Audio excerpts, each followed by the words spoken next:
I'm going to speak about Jose later because Jose is a G. He keeps finding the net. So, guys, goals extinguish all sin. I think Pirates plays the most African game of the teams in the Champions League. But if one thing Coach Jose has shown that he has is composure and it's the balls to say no. Welcome everybody to The Good and the Bad, a show where I, your host, George Mokwena, take you through 5 bad things and 5 good things that happened in a match over the weekend.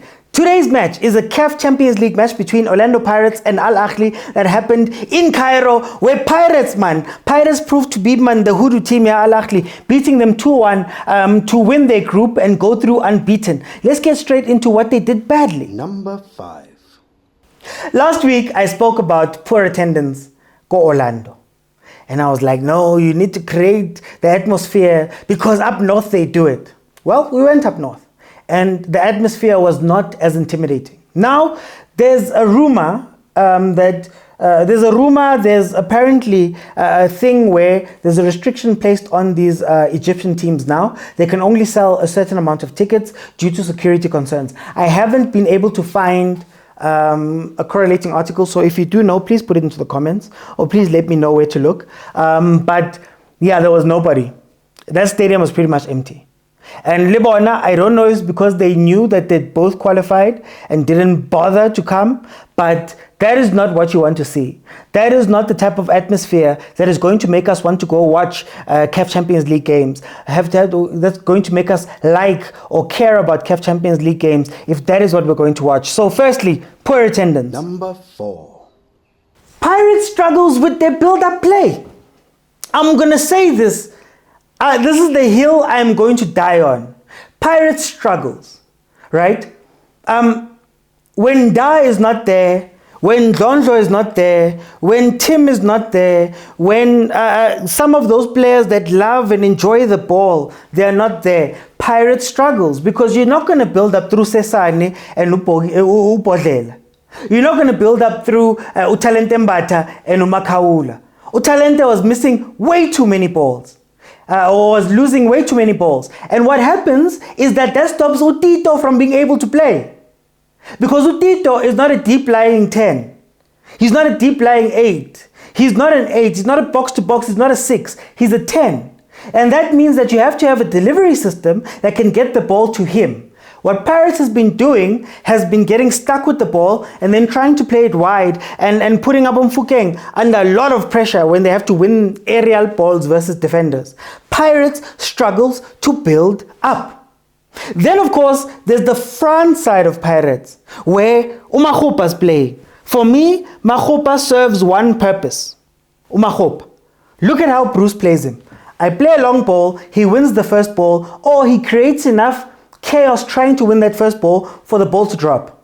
If you look at Ahly versus the Pirates, a lot of the space, 2 minutes in, Mfukeng got a chance because Umakhopa went back and pulled the center back, which allowed Mfukeng space in, which happened 2 or 3 times. But then I watch the Pirates and I'm like, how? Mara, why is Makhopa now on the wing? And there's this thing that they're forcing Mfukeng to come in as a 10. They're forcing him to become a 10.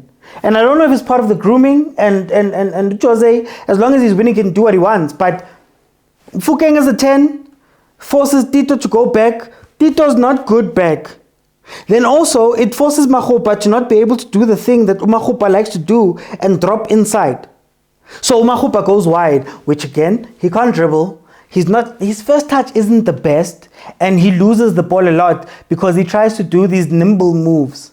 So I will still say Pirates' build-up play is not good. Alright guys, I'm sorry. I'm so sorry. Number 3.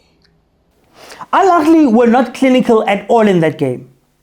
Ahly, I believe, finished that game with 23 shots, and I think it was 6 on target. And they just couldn't get past Pirates. I think we're gonna speak about Pirates later on, but I think that Ahly was not clinical. They had a lot of chances, but it was also because they took their star players and put them on the bench. Bo El Shahad and those guys were not playing. They didn't start this game, which is funny. I don't know if it's because, again, they knew that they'd qualified, but Yeah, it was funny to see. And I think it led to another, the next bad. Number 2. Al Ahly tried to Africa Pirates. So if you know anything about African football, the second half is always different to the first half. The second half has more ebb, more flow, more urgency, more play. It's usually where tactically clubs make subs and then jiggy, wham bam, 2-1, 2-2. Now you're going home. You're going home because Wydad managed to score 2 goals late. You're going home because AS Tunis made a sub, changed their formation, hit you quickly, went home.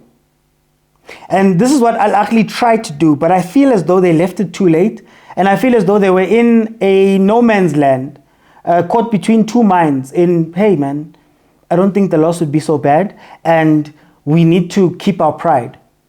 Apparently fans are not happy, that side in general with the club, but anyway, that's besides the point. So I think Al Ahly left it a little bit too late to try and win that game, and I'm going to speak about Jose later because Jose is a G. Number 1. I've often said for me that Utito is the most important player at Pirates. He holds Pirates' play here. And when I mean hold Pirates' play, he's the one that decides when we accelerate, when we slow down. Hey, Gyashisa, cimi stove. Hey, ngathi yabanda le game, ithi ngibashikishe kancane ngisibeke ku6 so that we can play. He has been out of it. Umbata, I worry because I think that the position that he's playing is not where he wants to play. I think that he's more of an 8 than the type of 6 that he's been asked to play. And I think that's taking away from him. He's another one whose body language, his energy has not felt right. But, you know, he found his shooting boots last game out. But Utito and Umbata have been very, very suspect for me. Especially Utito, because there was a time where Utito did not play. So I'm worried about how they're going to build that up. And how Utito and Umbata are going to come back into the game. And whether we're going to see some other faces get a chance. Rasibucha looked great coming in. Udlamini looked great coming in. And you think maybe it's time for those guys to get their chances over Umbata. But it's also so early for Umbata to be falling off. So hopefully he can pick himself up. Hopefully Tito can show that Pirates be winning ilaki as a penjin. Hopefully for his sake. Because it's looking like that team is self-sufficient without him. But it wasn't all doom and gloom. Let's get into the good. Overthinking Football platform. I'm a one-man band that's doing all of this. And I really do enjoy the comments about how, you know, Supersport needs to come fetch me and SABC and all of that stuff. And I think it speaks to the quality of the content, but also the amount of effort that I put in. So I just wanted to say thank you. But the truth is that Abu Supersport and all of those guys, yes, we're competing with them, but it's a completely different place. The sponsors are looking for former players. And to be honest with you, running some of these things is getting so difficult, and things have changed at home. So financially, it's a whole different world. So I wanted to try something new and come to the overthinkers, the people who watch the content, and say it would be incredible if you guys could contribute monthly towards the platform, towards keeping my lights on, but also making sure that all of the crazy things that I want to do, that I want to take Supersport on with, I can actually do. And just for 20 Rand every month, I think that would be an incredible contribution if you can make it. It may sound like a little, but if we can get a lot of people behind it, then we'll be able to carry on doing what I do. I'll be able to carry on giving you the content and also expanding it, because we don't have shows like this, and us content creators need help from our audiences. So I just came here to ask you if you can. Here is the account number that you guys can use in order to contribute. And I think, yeah, I'd be very grateful if you would. But anyway, let's get back to the video. And don't forget to like, share, and subscribe. Number 5. Al Ahly created chances. I often say that Al Ahly plays an ugly game. Al Ahly usually leaves with 2 or 3 chances on target from 5 chances. They usually don't play the full game. But the fact that they came in and they were pushing and they were hungry and they were trying to score the goals, I think that was a great display from them. And maybe we need more of that from them I don't know if it was because they again benched some of their stars, so the guys who were playing were a little bit hungry. But yeah, they created a lot of chances. Number 4. I don't care that he didn't have a good game. I don't care that Mfukeng, he disappears for long times in the game, that he hides behind defenders, that when he's not getting the ball the way that he needs to get the ball, not all his fault, he's usually not in the game. I care that he's scoring. I care that he finds the score sheet anytime he's on that pitch. And I've said it before, the wonder of this Pirates team is that, yeah guys, when you need it, someone will pop up. When you need to open the scoring in Cairo, someone will score. When you need, at the end of the game, to win it from an unlikely header, Mabasa, what a finish, somebody will get it. So they're continuing on. And as long as they can keep doing this, I'm very happy. The only thing I'm worried about Mfukeng is I feel like some of his development is being stunted because they're making him a hybrid instead of saying, you know what, you look great from the left. Let's make you the best left forward there is. Let's just focus on making you the best. Not a 10, not a drifter inside, not a link of play. Just the best for, you know, when you think about Abu Salah, Abu Sadio Mane, when you think about those players, I would love to see Urile getting that type of look and getting infused with some of that type of urgency and hunger and aggressiveness or an aggression when he plays. I need him to push and parry and take people on and run in behind and do all that stuff. I don't need him to drop back and be a 10. But I'm going to give him credit because he scored. Again, he keeps finding the net. So, guys, goals extinguish all sins. Number 3. They know how to suffer. They know how to suffer. Guys, Ubodlela is not the first name I think of when I think of a defender of high caliber. When Nda got injured and Ubodlela came in, I found myself going, Uguputloki. Will they be able to survive this time? But Ubodlela has grown in leaps and bounds. Usesane is stepping up where he needs to. When they were going high, they've got that really big striker, when they were going high and they were going physical, those guys fought.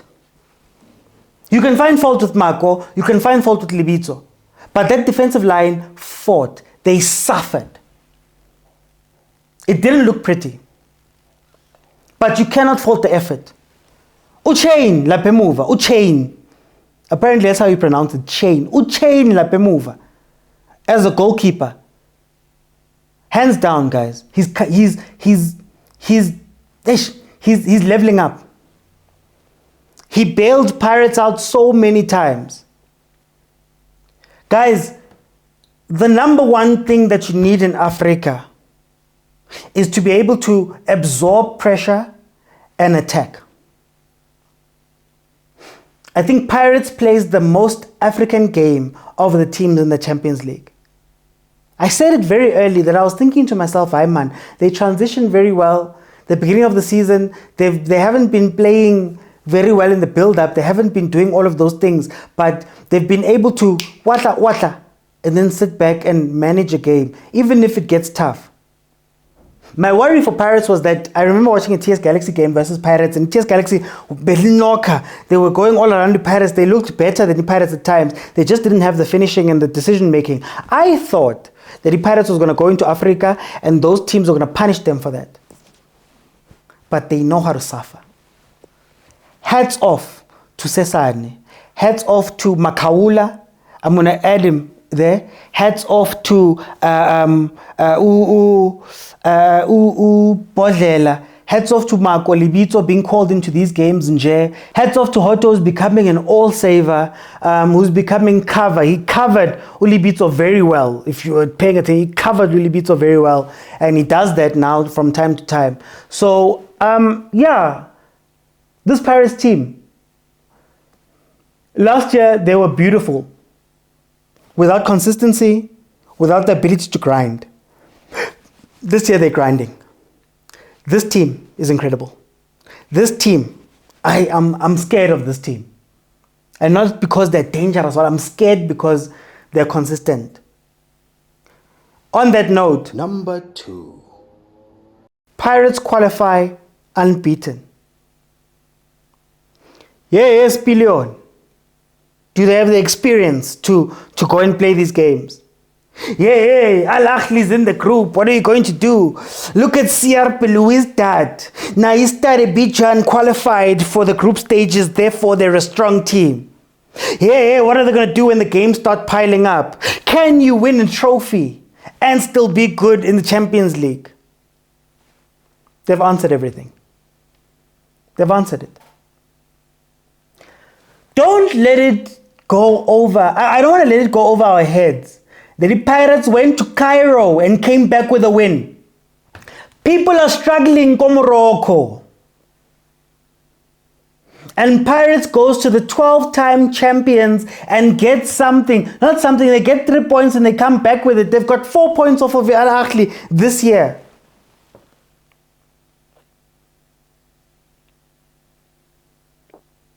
That is incredible. I don't care what people are going to say about the knockouts. Forget about the knockouts. Oh, football starts then. Sure, sizabona phambili. But nobody expected this Pirates right now. Can I just tell you what Pirates is this season? Pirates have scored the most goals in our league, or they joined the most goals in our league while conceding the second least. They've gone into Africa and they've gone unbeaten in the group stages. Actually, I think Pirates has only lost 4 or 5 games this entire season so far. That is incredible. And it's not after 10 games, after 15 games. Pirates has played a boatload of games. Oh, by the way, including winning the MTN 8. This Pirates team is surprising us all.